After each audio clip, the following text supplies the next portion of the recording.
تو اللہ کہہ رہا ہے جلدی کرو میرے شانوں پہ کھڑے ہو جاؤ. بس ختم وقت ہو گیا. پھر آیا 2 گھنٹے چلوں گا, وقت ہو گیا. بس کہا جلدی کرو میرے شانوں پہ کھڑے ہو جاؤ. دیکھ کے کہا یا رسول اللہ کہہ رہا ہے یہ لا الہ الا اللہ, یہ محمد رسول اللہ, کلام قرآن ہے, میں کیسے اوپر کھڑا ہو جاؤں؟ کہا علی یہ بتا حکم بلند ہے یا ادب؟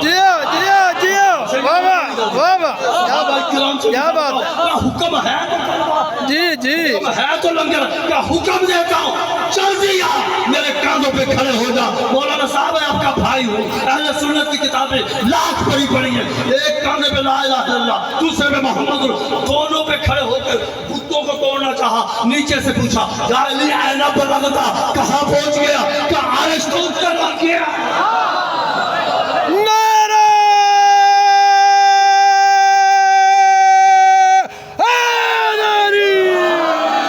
آخری جملہ فضائل کا, پھر آؤں گا 2 گھنٹے پڑھوں گا. ہاتھ باندھ کے سنی چشتی قادری سے جھولی پھیلا کے کہتا ہوں اس محمد کی چھوٹی شان کیا ہے؟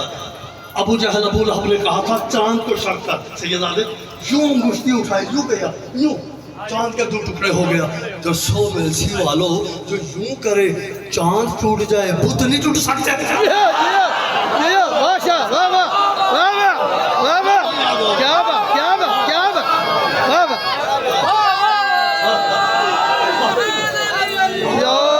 بتوں کو دڑوانے کا بہانا تھا, ابو طالب کے بیٹے علی کو دکھانا تھا. کیا خبردار جہاں پہ لا الہ الا اللہ محمد رسول اللہ, وہاں سے علی ولی اللہ.